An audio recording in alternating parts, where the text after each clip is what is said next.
출애굽한 이스라엘 백성들이 40년 생활할 때, 광야 생활할 때 주님이 안고 가셨습니다. 신약시대 크리스찬들도 사실 안고 가고 있는 거예요. 성경 찾아봅시다. 신명기 1장 찾아봅시다. 함께 하시되 안고 가십니다. 신명기 1장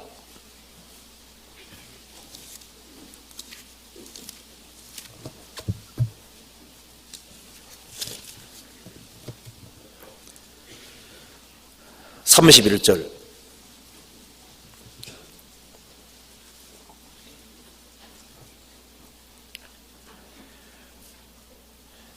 광야에서도 너희가 당하였거니와 사람이 자기 아들을 안음같이 너희 하나님 여호와께서 너희의 행로 중에 너희를 안으사 이곳까지 이르게 하셨느니라 하나.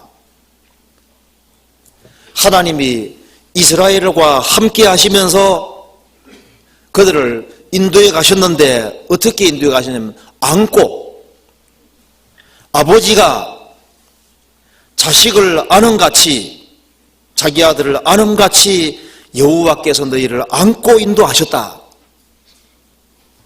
우리를 구원하신 주님께서 우리를 안고 가고 계십니다. 그 사람 생각할 때 내가 어른인데 안고 갈까? 어른일지라도 주님 앞에서는 아이입니다. 그러잖아요. 내가 아무리 나이가 많이 들고 늙었다 할지라도, 나이를 많이 먹었다고 할지라도 주님 볼 때는 아이에 불과한 거예요. 이사야 46장 보시겠습니다.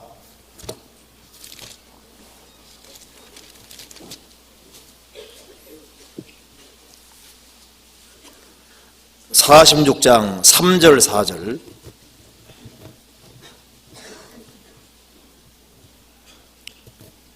자, 3절 4절 같이 읽어보겠습니다.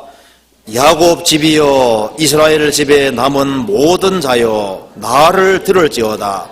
배에서 나무로부터 내게 안겼고 태에서 나무로부터 내게 풍기운 너희여, 너희가 노년에 이르기까지 내가 그리하겠고 백발이 되기까지 내가 너희를 품을 것이라.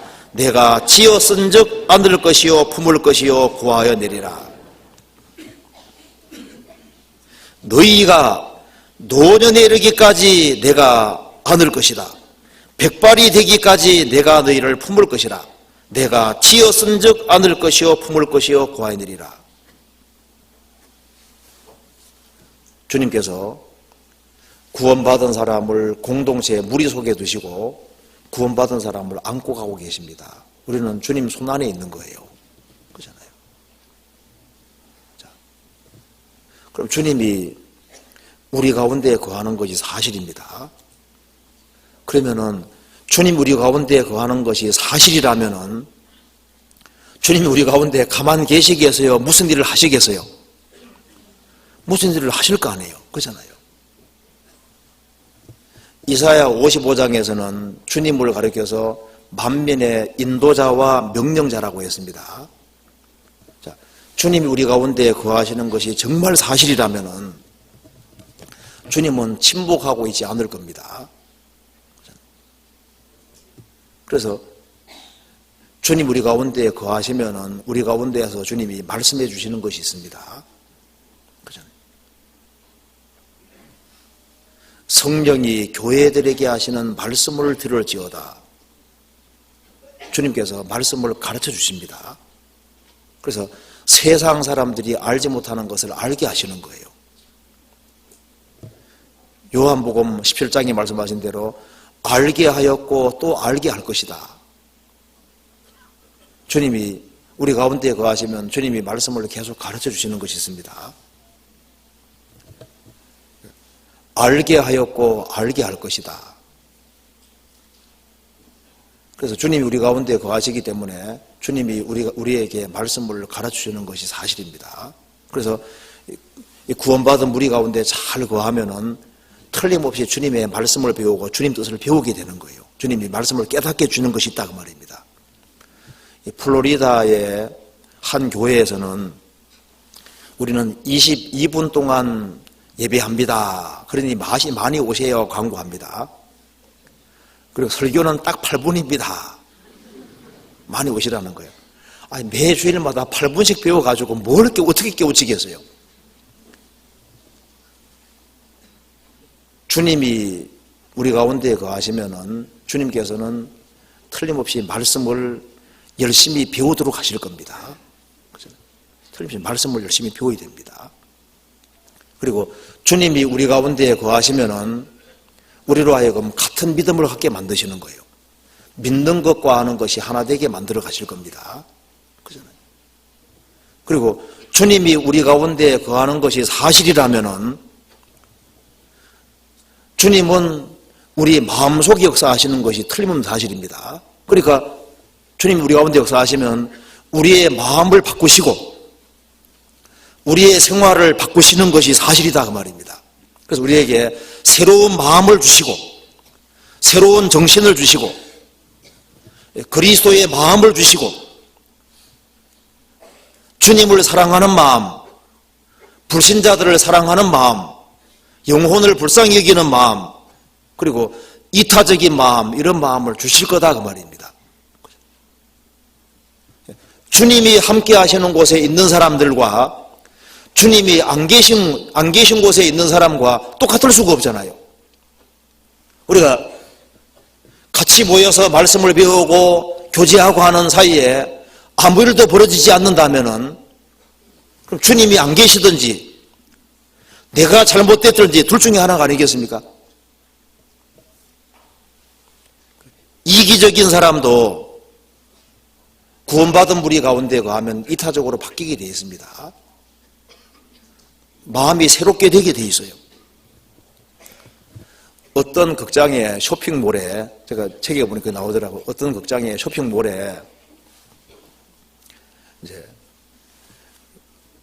극장이 있는데요. 그 안대인 한 사람을 이렇게 모집하는 광고를 대서 한 사람이 이제 면접을 봅니다. 그래서 이제 혹시 극장에서 불이 나면 어떻게 하실 겁니까? 물으니까 아유 걱정하지 마세요. 저는요 도망가는데 아주 재주가 있습니다. 극장 안내인이면은 다른 사람들을 피하게 만들어야 될 거 아니에요. 아유 걱정하지 마세요. 저는 불만 나면은 막 재빨리 도망갈 겁니다. 그런 사람이 어떻게 안내인이 될 수 있겠어요? 구원받지 아니한 사람은 본성적으로 이기적인 것이거든요. 근데 구원받으면은 하나님을 사랑하는 마음이 있고 불신자 영혼을 사랑하는 그런 마음이 자꾸자꾸 올라오게 되어 있습니다. 우리 가운데 거하시면은 그런 일이 생기도록 되어 있습니다. 그리고 주님은 깨끗하신 분이기 때문에 구원받은 무리 가운데 자꾸 거하면은 죄에서 멀어지고 그리고 깨끗하게 살고자 하는 열망이 계속적으로 올라오도록 되어 있습니다. 그리고 구원받은 무리 가운데 거하면은 주님이 그 사람을 성장시켜가는 걸 자기가 느끼도록 되어 있어요. 그리고 주님은 소망의 주님이시기 때문에 우리 가운데 주님이 거하시고 그게 사실이라면은 구원받은 사람에겐 자꾸 소망의 사람이 됩니다. 확실한 소망을 주시고 확신을 주시고 그리고 새로운 인생을 살게 만들어 가시는 거예요. 그리고 주님이 우리 가운데 거하시기 때문에 사랑의 주님이 계시잖아요. 그러니까 영혼을 뜨겁게 만드십니다. 주님이 우리 가운데 거한다고 하면서도 마음이 냉랭하다면 뭔가 잘못된 거예요. 그렇지 않겠습니까? 성경이 말씀하기를 내가 불을 땅에 던지러 왔다고 했습니다. 구원받을 때 영혼이 불이 붙었습니다. 구원받은 무리 가운데 거하면은 주님이 영혼에 불을 붙이시는 거예요. 그리고 뜨거운 마음이 생기고 열렬한 마음이 생기게 만들어 가시고 복음과 함께 고난받는 그런 마음이 당연하게끔 만들어 가시는 거예요. 틀림없이 그럴 겁니다. 그리고 불신자들이야 무슨 짓 하든 말든 간에 구원받은 사람은 자기가 할 일을 찾아서 묵묵히 하는 것이 있는 거예요.